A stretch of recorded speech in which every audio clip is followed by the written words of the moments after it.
Shalom, selamat sore. Marilah kita mengucap syukur kepada Tuhan karena berkat dan kemurahan-Nya sehingga pada saat ini masih diberikan kesempatan untuk melaksanakan ibadah kapel di STT Marturia Palu. Untuk itu, marilah kita memuji Tuhan. Terima kasih. Terima kasih Tuhan untuk kasih setiamu yang ku alami dalam hidupku. Terima kasih Yesus untuk kebaikanmu sepanjang hidupku. Terima kasih Yesusku buat anugerah yang Kau beri, sebab hari ini Tuhan adakan syukur bagimu.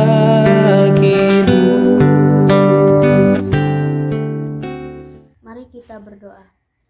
Ya Tuhan Yesus, kami mengucap syukur kepadamu atas kesehatan dan kekuatan, sehingga pada saat ini kami masih diberikan kesempatan untuk melaksanakan ibadah kapel pada saat ini. Ya Tuhan, kami mohon kepadamu, lindungilah kami, berkatilah kami dalam melaksanakan ibadah dari awal, pertengahan, hingga akhir ibadah kapel. Tuhan, doa kami. Amin. Mari kita memuji Tuhan, yaitu sejauh timur dari barat. Sejauh timur dari barat, Engkau membuang dosaku.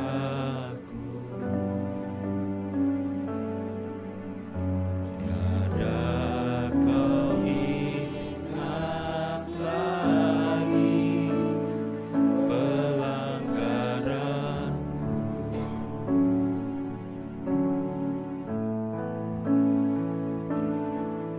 Jauh ke dalam tubir laut, Kau melemparkan dosaku.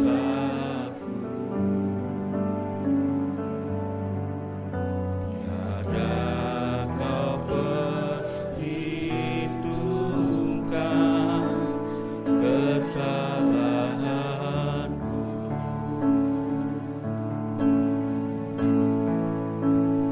Betapa besar kasih pengampunanmu, Tuhan.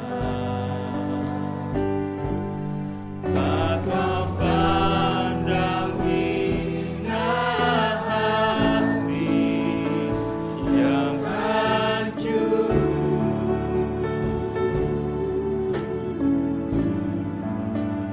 Ku berterima kasih kepadamu ya Tuhan. Pengampunan yang Kau beri, pulihkanku. Kita akan membaca dan merenungkan sebagian dari isi firman Tuhan. Sebelum itu kita berdoa. Segala puji syukur kami panjatkan kepadamu ya Tuhan. Terima kasih atas penyertaan Tuhan, kami telah memuji memuliakan nama-Mu. Tiba saatnya kami akan membaca dan merenungkan sebagian dari isi firman-Mu. Berkati kami Tuhan, berikan kami hikmat-Mu agar kami mengerti maksud dari firman-Mu. Terlebih lagi ya Tuhan, hamba-Mu yang akan menyampaikan firman-Mu, kiranya Tuhan perlengkapi dengan penyertaan-Mu agar hamba-Mu dapat berkata-kata sesuai dan seturut kehendak-Mu. Di dalam nama Tuhan Yesus kami berdoa. Amin. Mari kita bersama-sama membuka Alkitab kita yang terdapat di dalam Perjanjian Baru, 2 Korintus 1 ayat 18 sampai 22. 2 Korintus 1 ayat 18 sampai 22. Saya akan membacakan untuk kita semua. Demi Allah yang setia, janji kami kepada kamu bukanlah serentak ya dan tidak, karena Yesus Kristus anak Allah yang telah kami beritakan di tengah-tengah kamu, yaitu olehku dan oleh Silvanus dan Timotius, bukanlah ya dan tidak, tetapi sebaliknya. Di dalam Dia hanya ada ya, sebab Kristus adalah ya bagi semua janji Allah. Itulah sebabnya oleh Dia kita mengatakan amin, untuk memuliakan Allah, sebab Dia yang telah meneguhkan kami bersama-sama dengan kamu di dalam Kristus adalah Allah yang telah mengurapi, memeteraikan tanda miliknya atas kita, dan yang memberikan Roh Kudus di dalam hati kita sebagai jaminan dari semua yang telah disediakan untuk kita. Berbahagialah setiap orang yang mendengarkan firman Tuhan dan melakukannya di dalam kehidupannya.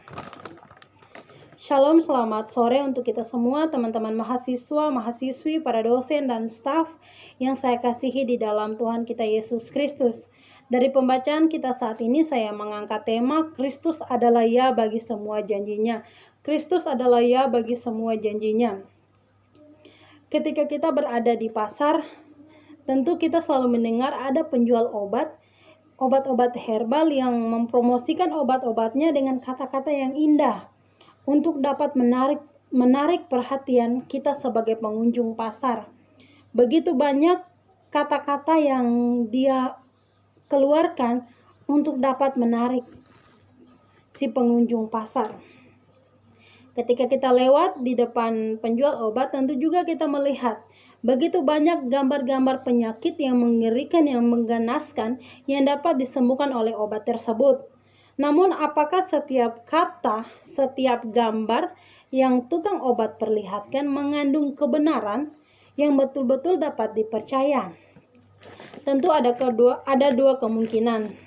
Ketika si pengunjung pasar merasa putus asa, dia telah mungkin dia sakit, dia telah mengalami penyakit yang sekian lama tidak sembuh-sembuh. Ketika dia berkunjung ke pasar, dia melihat ada penjual obat yang dapat menyembuhkan penyakitnya.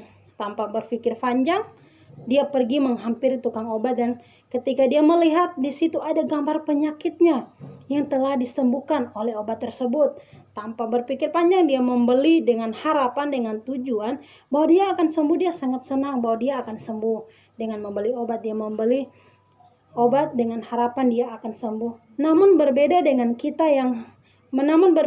pengunjung pasar yang merasa baik-baik saja. Tentu dia hanya melihat dan dia hanya mendengar dan melihat tanpa ada daya tarik sedikit pun, karena dia merasa baik-baik saja. Berbeda dengan yang sakit tadi, dia merasa ada kesembuhan, dia merasa ada kebahagiaan ketika dia melihat ada tukang obat yang dapat menyembuhkan penyakitnya dengan harapan bahwa penyakitnya betul-betul akan sembuh. Tapi berbeda dengan yang merasa baik-baik saja, jelas untuk ketertarikan melihat obat itu dia tidak mempunyai ketertarikan.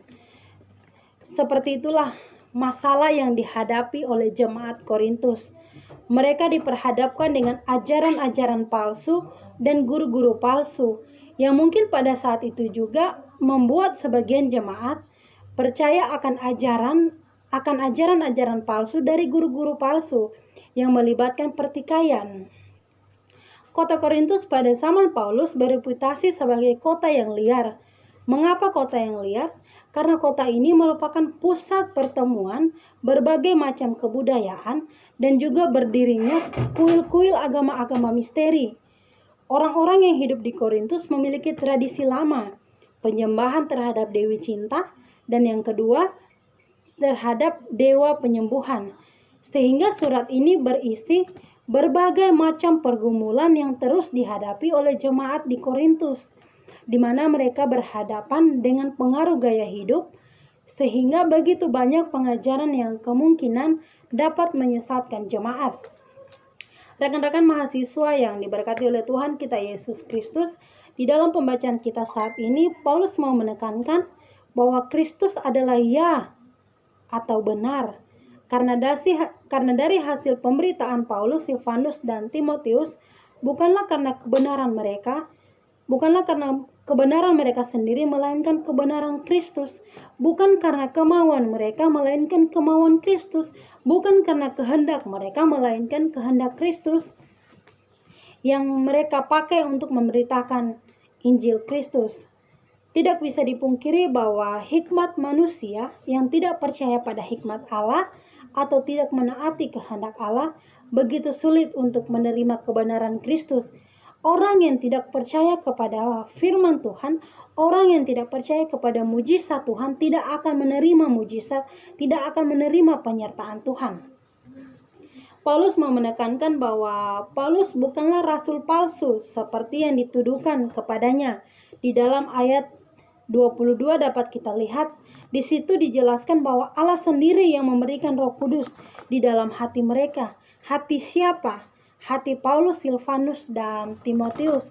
Ayatnya yang ke-22, memeteraikan tanda miliknya atas kita dan yang memberikan Roh Kudus di dalam hati kita sebagai jaminan dari semua yang telah disediakan untuk kita. Memeteraikan, memberikan Roh Kudus, berarti Allah yang telah memberikan Roh Kudus kepada Silvanus, kepada Paulus, kepada Timotius. Tetapi mereka tetap dituduh bahwa mereka adalah rasul palsu, bahwa mereka adalah ajaran-ajaran palsu. Sangat jelas dijelaskan bahwa mereka telah dimeteraikan oleh Allah, bahwa Allah sendiri yang memberikan Roh Kudus di dalam hati mereka. Roh Kudus yang memberikan karunia-karunia khusus kepada setiap orang yang beriman untuk menguatkan seluruh tubuh Kristus, yaitu jemaat. Di sini dapat kita melihat kesetiaan dari Rasul Paulus yang begitu memberikan dirinya sebagai pelayan Tuhan dengan berbagai tantangan yang menurut akal manusia tidaklah mudah untuk dilewati. Namun dalam pembacaan kita saat ini menerangkan bahwa Paulus ingin berdamai dengan para lawannya yang telah menuduhnya sebagai rasul palsu dan terus mendorong jemaat untuk tetap pada pendiriannya, tetap percaya kepada Allah dan saling mengampuni seperti Paulus yang mau mengampuni para lawannya. Yang menjadi pertanyaan buat kita semua, apakah kita akan tetap memiliki semangat yang gigih seperti Paulus dalam pelayanan? Walaupun Paulus banyak mengalami penderitaan, rintangan karena Kristus. Tentu banyak yang menjawab bisa dan banyak yang menjawab tidak bisa. Karena begitu banyak contoh di luar sana, ada banyak pelayan-pelayan Tuhan yang gagal melakukan tugas dan tanggung jawabnya. Begitu banyak pendeta-pendeta yang hanya mau dilayani tetapi tidak mau melayani, dan dia melupakan panggilannya sebagai pelayan Tuhan. Mari kita lihat dan lakukan seperti sikap Paulus dalam menghadapi persoalan di dalam pelayanan. Pertama, Paulus tetap setia kepada Tuhan. Kita tahu bersama bahwa latar belakang dari Rasul Paulus, begitu banyak tuduhan-tuduhan kepada Paulus yang menyedihkan hatinya, tapi semua tidak mematahkan semangatnya dalam pekabaran Injil. Berbeda dengan banyak kejadian di luar yang saya temui, pelayan-pelayan Tuhan yang tidak tahan dengan tantangan rintangan, dia menyerah akan panggilannya dan dia berkata dia tidak mampu, dia tidak sanggup, dan dia tidak dapat melakukan tugas pelayanan sesuai dan seturut kehendak Tuhan. Ketika jemaat memberikan kritik-kritik yang pedis, kritik-kritik yang tidak menyenangkan hati, dia tersinggung dan dia membalasnya. Itu adalah pelayan yang tidak patut untuk kita menjadikan contoh, tidak patut untuk kita jadikan pandutan di dalam kehidupan kita. Paulus sebenarnya bisa saja membalas orang-orang yang menuduhnya, tetapi ia tidak melakukannya. Paulus ingin memperlihatkan bahwa ia tidak memendam rasa amarahnya dan belajar menahan diri untuk tidak menyakiti hati jemaatnya, walaupun hatinya telah disakiti.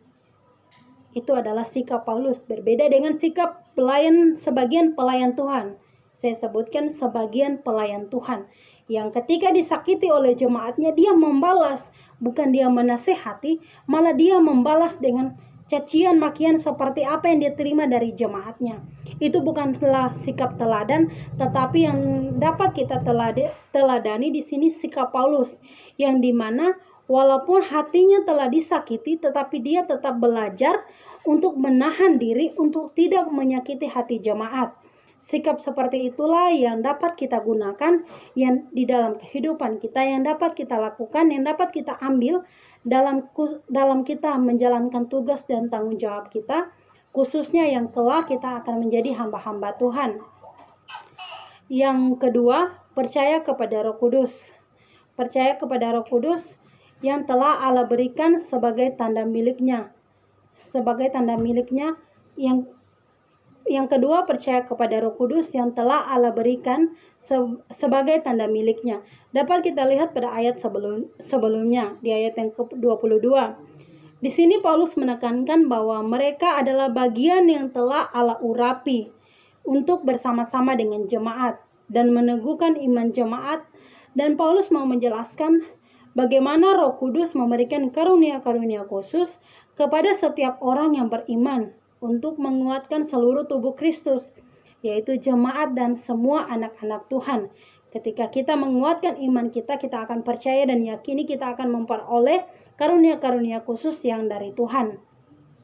Marilah kita meneladani sikap Paulus untuk tetap setia dalam situasi apapun. Tuhan Yesus memberkati firman-Nya. Amin.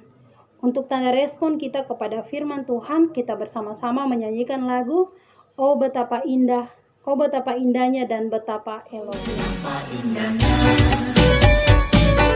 dan betapa eloknya bila saudara seiman hidup dalam kesatuan. Oh betapa indahnya dan betapa eloknya bila saudara seiman hidup dalam kesatuan. Tak harapan di kepala haru, rangka janggut dan jubahnya turun seperti embun yang dari Hermon mengalir ke bukit Sion. Kesana telah dipintakan Tuhan agar berkat-berkat dicurahkan, kehidupan untuk selamanya. Oh betapa indahnya, Betapa indahnya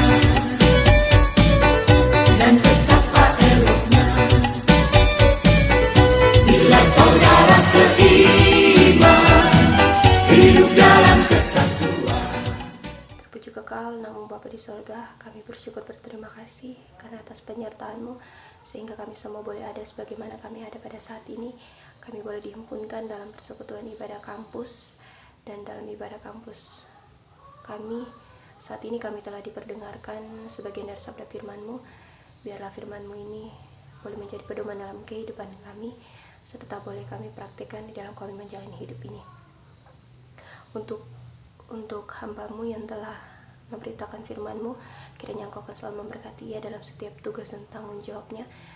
Apa yang menjadi cita-cita dan harapannya, kiranya itu semua boleh Engkau wujud nyatakan dalam kehidupannya. Untuk teman kami yang saat ini bersyukur atas ketambahan usia, untuk saudari Nurvia dan Marlianti, kiranya Engkau akan menyempurnakan sukacita mereka, memberkati mereka selalu, memberikan mereka kesehatan, kekuatan, memberkati masa studi mereka, serta memberikan mereka selalu yang terbaik.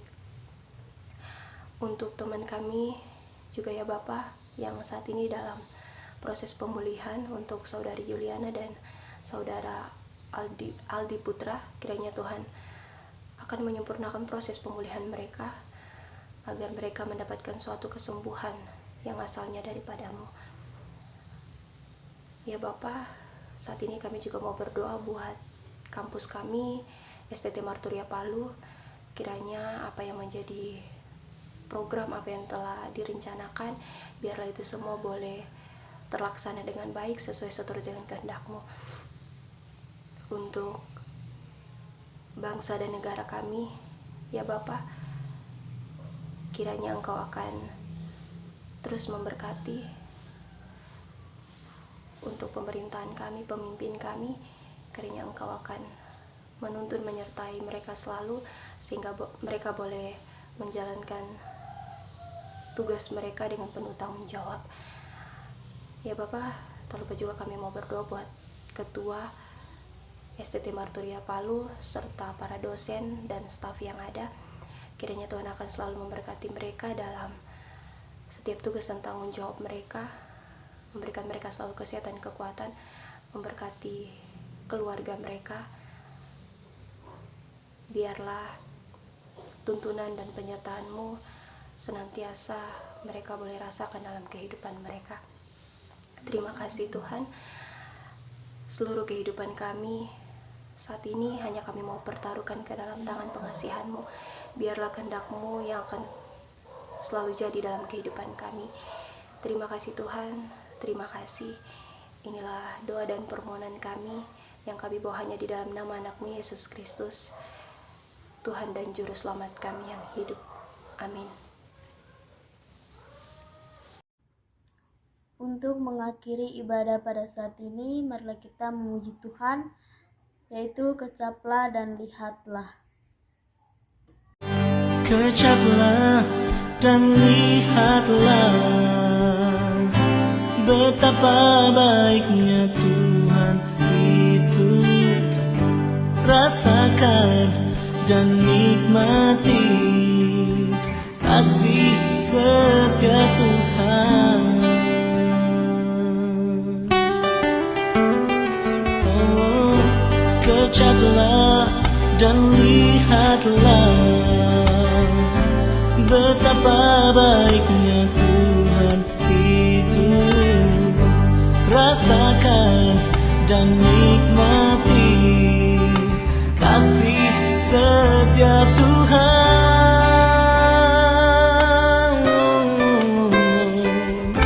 Syukur bagimu Tuhan, segala hormat bagimu Tuhan, Allah yang mengasihiku, Allah yang memeliharaku selamanya. Baiklah, untuk mengakhiri ibadah kita pada saat ini, untuk itu mari kita berdoa. Tuhan Yesus, kami mengucap syukur dan berterima kasih kepadamu karena Engkau telah memberikan kami nikmat yang besar kepada kami semua, sehingga pada saat ini kami telah selesai melaksanakan ibadah kapel STT Marturia Palu. Ya Tuhan, berkati kami supaya apa yang baru saja kami dengar dan kami baca dari firman-Mu, dan semoga firman-Mu tidak berlalu begitu saja, melainkan menjadi pedoman dalam kehidupan kami sehari-hari. Ya Tuhan, ini doa kami yang kami hanya alaskan di dalam Tuhan Yesus Kristus yang hidup. Amin.